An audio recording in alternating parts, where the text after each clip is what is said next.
श्रीहरये नमः श्रीहरये नमः श्रीहरये नमः।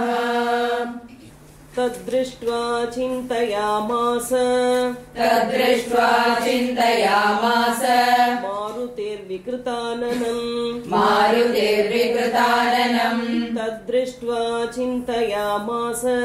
तद्दृष्ट्वा चिन्तयामास मारुतेर्विकृताननम् कपिराजेन कथितम् सत्त्वम् अद्भुतदर्शनम् कपिराजेन कथितम् सत्त्वम् अद्भुतदर्शनम्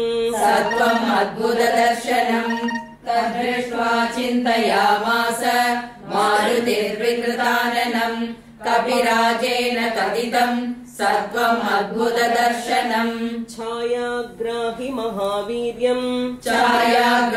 महावीर्यम् तदिदं नात्र संशयः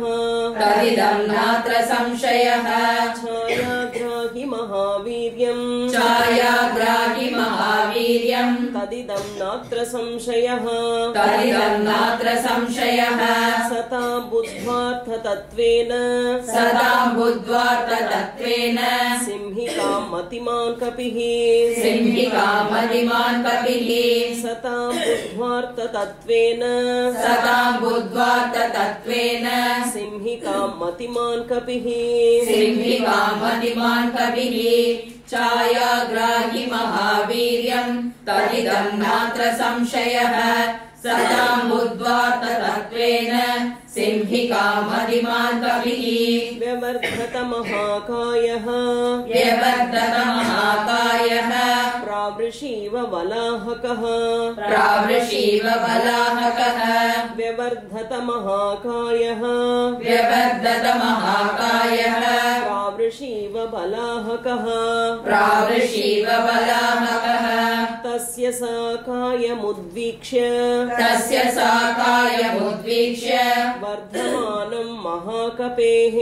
वर्धमानं महाकपेः तस्य साकायमुद्वीक्ष्य वर्धमानं महाकपेः व्यवर्धत महाकायः प्रावृषीव वलाहकः तस्य साकायमुद्वीक्ष्य वर्धमानं महाकपेः वक्त्रं प्रसारयामास पातालान्तरसन्निभम् वक्त्रं प्रसारयामास पातालान्तरसन्निभम् घनराजीव गर्जन्ति वानरं समभिद्रवत् घनराजीव गर्जन्ति वानरं समभिद्रवत् वक्त्रं प्रसारयामास पातालान्तरसन्निभम् गणराजीव गर्जन्ति वानरं समभिद्रवत् सददर्श ततस्तस्य विवृतं सुमहन्मुखम्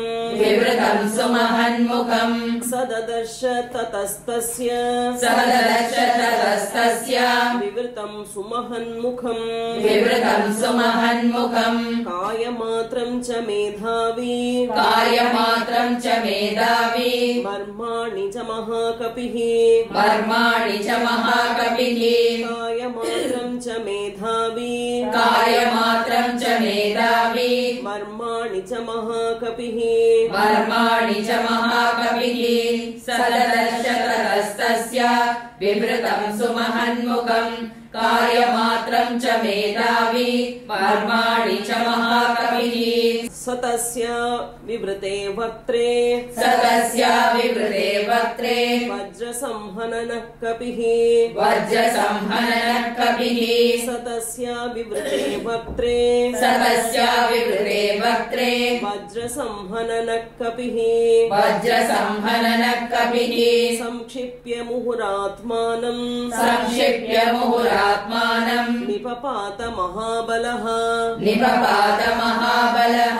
संक्षिप्य मुहुरात्मानम् संक्षिप्य मुहुरात्मानम् निपपात महाबलः निपपात महाबलः स तस्या विवृते वक्त्रे वज्रसंहननः कपिः संक्षिप्य मुहुरात्मानम् निपपात महाबलः आस्येतस्या निमज्जन्तम् आस्येतस्या निमज्जन्तम् ददृशुः सिद्धचारणाः ददृशुः सिद्धचारणाः आस्येतस्या निमज्जन्तम् आस्येतस्या निमज्जन्तम् ददृशुः सिद्धचारणाः ददृशुः सिद्धचारणाः ग्रस्यमानं यथा चन्द्रम् ग्रस्यमानम् यथा चन्द्रम् पूर्णं पर्वणि राहुणा पूर्णम् पर्वणि राहुणा ग्रस्यमानं यथा चन्द्रम् ग्रस्यमानम् यथा चन्द्रम् पूर्णं पर्वणि राहुणा पूर्णम् पर्वणि राहुणा आस्येतस्या निमज्जन्तम् ददृशुः सिद्धचारणाः ग्रस्यमानम् यथा चन्द्रम् पूर्णम् पर्वणि राहुणा ततस्तस्या नखैस्तीक्ष्णैः ततस्तस्या नखैस्तीक्ष्णैः मर्माणि कृत्य वानरः मर्माणुत्कृत्य वानरः ततस्तस्या नखैस्तीक्ष्णैः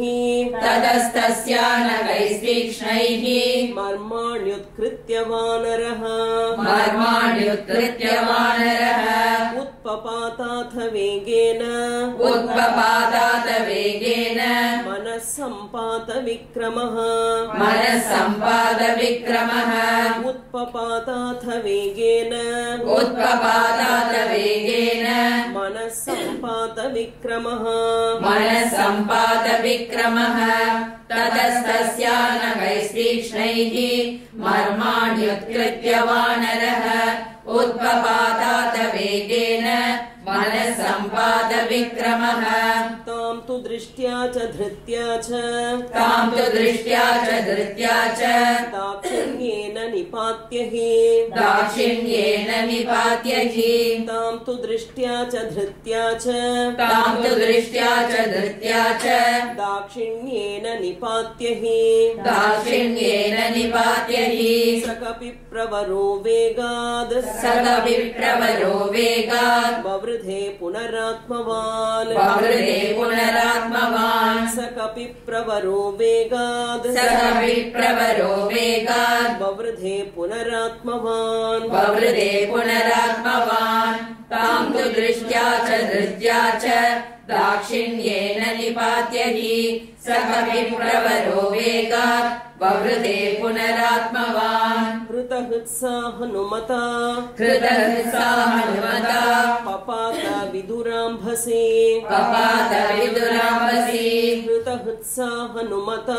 कृतहृत्सा हनुमता पपात विधुराम्भसे पपात विदुराम्भसि स्वयंभुवैव हनुमान् स्वयंभुवैव हनुमान् सृष्टस्तस्या विनाशने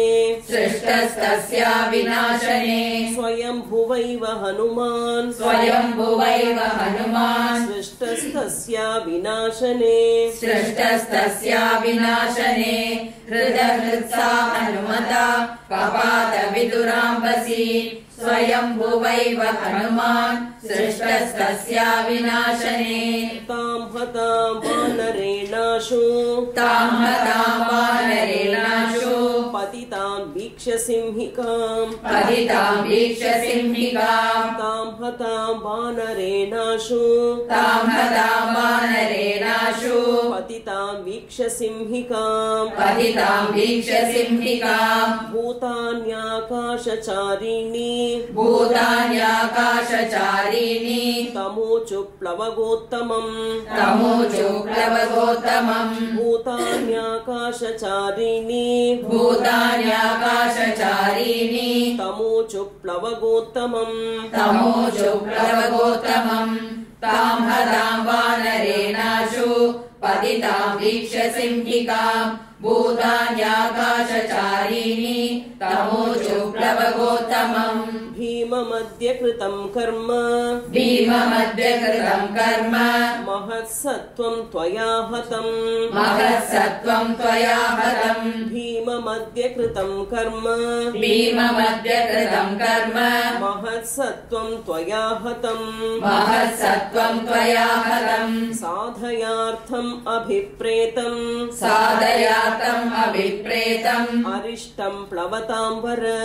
अरिष्टं प्लवताम्बर साधयार्थम् अभिप्रेतम् साधयार्थम् अभिप्रेतम् अरिष्टं प्लवताम्बर अरिष्टं प्लवताम्बर भीममद्य कृतं कर्म महत्सत्त्वं त्वया हतम् साधयार्थम् अभिप्रेतम्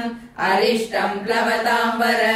यस्य त्वेतानि चत्वारि यस्य त्वेतानि चत्वारि वानरेन्द्र यथा तव वानरेन्द्र यथा तव यस्य त्वेतानि चत्वारि यस्य त्वेतानि चत्वारि वानरेन्द्र यथा तव वानरेन्द्र यथा तव स्मृतिर्धृतिर्मतिर्दाक्ष्यम् स्मृतिर्धृतिर्मतिर्दाक्ष्यम् सकर्मसु न सीदति सकर्मसु न सीदति स्मृतिर्धृतिर्मतिर्दाक्ष्यम् स्मृतिर्धृतिर्मतिर्दाक्ष्यम् सकर्मसु न सीदति सकर्मसु न सीदति यस्य त्वेतानि चत्वारि वानरेन्द्र यथा तव स्मृतिर्धृतिर्मतिर्दाक्ष्यम् सकर्मसु न सीदति सतै सम्भावितः पूज्यैः सतै सम्भावितः पूज्यैः प्रतिपन्न प्रयोजनः प्रतिपन्न प्रयोजनः सतै सम्भावितः पूज्यैः सतै सम्भावितः पूज्यैः प्रतिपन्न प्रयोजनः प्रतिपन्न प्रयोजनः जगामाकाशमाविश्य जगामाकाशमाविश्य पन्नगाशनवत्कपिः पन्नगाशनवत्कपिः जगामाकाशमाविश्य जगामाकाशमाविश्य पन्नगाशनवत्कपिः पन्नगाशनवत्कपिः सतै सम्भावितः पूज्यैः प्रतिपन्न प्रयोजनः जगामाकाशमाविश्य पन्नगाशनवत्कपिः प्राप्तभूयिष्टपारस्तु प्राप्तभूयिष्टपारस्तु सर्वतः प्रतिलोकयन् सर्वतः प्रतिलोकयन् प्राप्तभूयिष्टपारस्तु प्राप्तभूयिष्टपारस्तु सर्वतः प्रतिलोकयन् सर्वतः प्रतिलोकयन् योजनानां शतस्यान्ते योजनानां शतस्यान्ते वनराजिं ददर्श सः वनराजिं ददर्श सः योजनानां शतस्यान्ते योजनानां शतस्यान्ते वनराजिं ददर्श सः वनराजिं ददर्श सः प्राप्तभूयिष्टपारस्तु सर्वतः प्रतिलोकयन् योजनानां शतस्यान्ते वनराजिं ददर्श सः ददर्श च पतन्नेव ददर्श च पतन्नेव विविधद्रुमभूषितम् विविधद्रुमभूषितम् ददर्श च पतन्नेव ददर्श च पतन्नेव विविधद्रुमभूषितम् विविधद्रुमभूषितम् द्वीपं शाखा मृगश्रेष्ठः द्वीपं शाखा मृगश्रेष्ठः मलयो पवनानि च मलयोपवनानि च द्वीपशाखा मृगश्रेष्ठः द्वीपं शाखा मृगश्रेष्ठः मलयो पवनानि च मलयोपवनानि च ददर्श च पतन्नेव विविधद्रुमभूषितम् द्वीपं शाखा मृगश्रेष्ठः मलयोपवनानि च सागरं सागरानूपम् सागरं सागरानूपम् सागरान् उपजान्द्रुमान् सागरान् उपजान्द्रुमान् सागरं सागरानूपम् सागरं सागरानूपम् सागरान् उपजान्द्रुमान् सागरान् उपजान्द्रुमान् सागरस्य च पत्नीनां सागरस्य च पत्नीनां मुखान्यपि विलोकयन् मुखान्यपि विलोकयन् सागरस्य च पत्नीनां सागरस्य च पत्नीनां मुखान्यपि विलोकयन् मुखान्यपि विलोकयन् सागरं सागरानूपं सागरानुपजानृमान् सागरस्य च पत्नीनां मुखान्यपि विलोकयन् समहामेघसङ्काशम् समहामेघसङ्काशम् समीक्ष्यात्मानमात्मवान् समीक्ष्यात्मानमात्मवान् समहामेघसङ्काशम् समहामेघसङ्काशम् समीक्ष्यात्मानमात्मवान् समीक्ष्यात्मानमात्मवान् निरुन्धतमिवाकाशम् निरुन्धतमिवाकाशम् चकारमतिवान्मतिम् चकारमतिमान्मतिम् निरुन्धन्तमिवाकाशम् निरुन्धन्तमिवाकाशम् चकारमतिमान्मतिम् चकारमतिमान्मतिम् समहामेघसङ्काशम् समीक्ष्यात्मानमात्मवान् निरुन्धन्तमिवाकाशम् चकारमतिमान्मतिम् कायवृद्धिम् प्रवेगम् च कायवृद्धिम् प्रवेगम् च मम दृष्ट्वैव राक्षसाः मम दृष्ट्वैव राक्षसाः कायवृद्धिम् प्रगेवम् च कायवृद्धिम् प्रवेगम् च मम दृष्ट्वैव राक्षसाः मम दृष्ट्वैव राक्षसाः मयि कौतूहलम् कुर्युः मयि कौतूहलम् कुर्युः इति मेने महाकपिः इति मेने महाकपिः मयि कौतूहलम् कुर्युः मयि कौतूहलम् कुर्युः इति मेने महाकपिः इति मेने महाकपिः कायवृद्धिम् प्रवेगम् च मम दृष्ट्वैव राक्षसाः मयि कौतूहलम् कुर्युः इति मेने महाकपिः ततः शरीरम् संक्षिप्य ततः शरीरम् संक्षिप्य तन्महीधरसन्निभम् तन्महीधरसन्निभम् ततः शरीरम् संक्षिप्य ततः शरीरम् संक्षिप्य तन्महीधरसन्निभम् तन्महीधरसन्निभम् पुनः प्रकृतिमापेदे पुनः प्रकृतिमापेदे वीतमोह इवात्मवान् वीतमोह इवात्मवान् पुनः प्रकृतिमापेदे पुनः प्रकृतिमापेदे वीतमोह इवात्मवान् वीतमोह इवात्मवान् ततः शरीरम् संक्षिप्य तन्महीधरसन्निभम् पुनः प्रकृतिमापेदे वीतमोह इवात्मवान् तद्रूपमति संक्षिप्य तद्रूपमपि संक्षिप्य हनुमान् प्रकृतौ स्थितः हनुमान् प्रकृतौ स्थितः तद्रूपमति संक्षिप्य तद्रूपमपि संक्षिप्य हनुमान् प्रकृतौ स्थितः हनुमान् प्रकृतौ स्थितः त्रीन् क्रमानिव विक्रम्य त्रीन् क्रमानिव विक्रम्य बलिवीर्यहरो हरिः बलिवीर्यहरो हरिः त्रीन् क्रमानिव विक्रम्य त्रीन् क्रमानिव विक्रम्य बलिवीर्यहरो हरिः बलिवीर्यहरो हरिः तद्रूपमति संक्षिप्य हनुमान् प्रकृतौ स्थितः त्रीन् क्रमानिव विक्रम्य बलिवीर्यहरो हरिः